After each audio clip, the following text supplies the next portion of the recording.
Sure. Thank you, Pam. My name is Jerry Konohia. I am the Executive Director with Open Door Housing Fund, formerly known as the Unitarian Universalist Affordable Housing Corporation. We are a revolving loan fund that, as you said, provides finance for the production and preservation of affordable housing in the D.C. metropolitan area.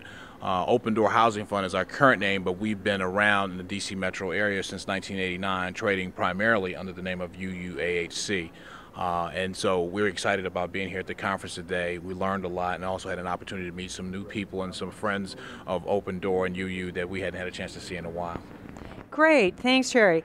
Did the UUs actually start, I would imagine if it's in the name, start your organization?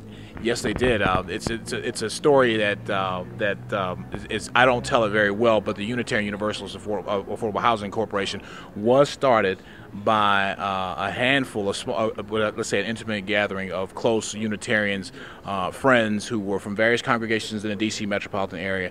They got together and saw that there was a need to connect people who were without housing to housing that was at the time just not being utilized. It started out as a grassroots effort, and it grew from an initiative and a challenge to do something into what today is a $15 million revolving loan fund that serves the entire metro region. Great. I guess it shows that old Margaret Mead dictum about never underestimate what a small group of people can do. Can you say a little bit more about what the impact, how much money has been leveraged out of that $15 million, and about how many units have been created in terms of the impact as part of the impact in our name of our conference? Certainly. We've recently taken a look at the impact numbers going back to 1989. It's pretty impressive.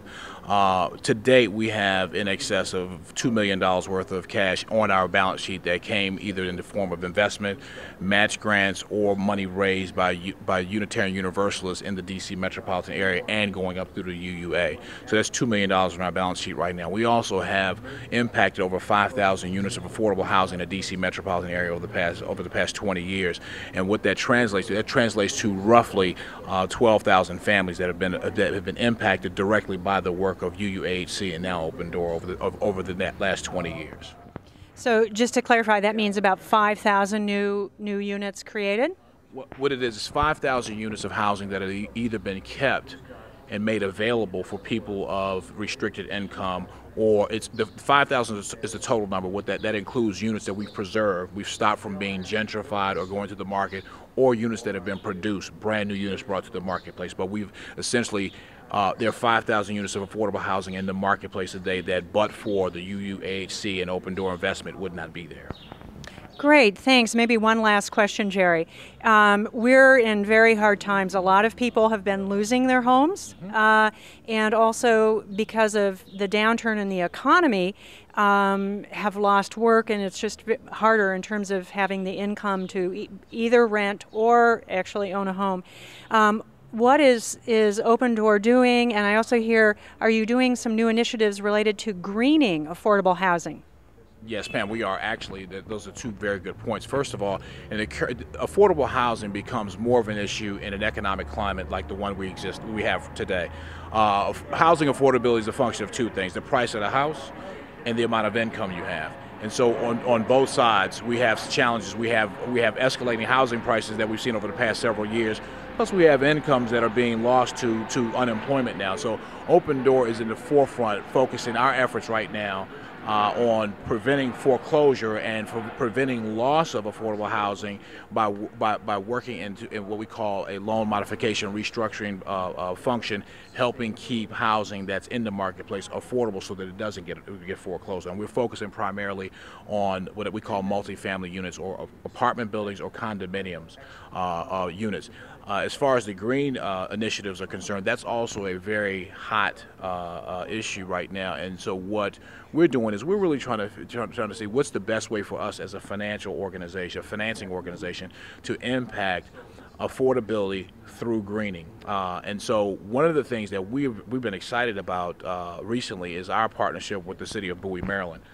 We were able to find funds in the marketplace that were looking to focus on green initiatives, and we partnered with the city of Bowie, Maryland, and we're going to make an initial investment of $250,000 that will impact 50 single-family homes that are currently occupied by the owners, and the owners are senior citizens. And what we're going to do is help finance, put together a loan fund that helps finance the installation of solar electric panels, which will not only green but also reduce the energy cost and the carbon footprint. What that does for affordable housing, it lowers the cost of occupancy for each of those homeowners, so that on their restricted or fixed income they can avoid some of this soaring cost of occupancy, which is also an issue of affordable housing. We're just starting that. We're helping the city of Bowie compile. We're helping leverage the money, and so we expect to see the first shovel turn, if you will, in the next 6 months, and we'll certainly be glad to come back and update you.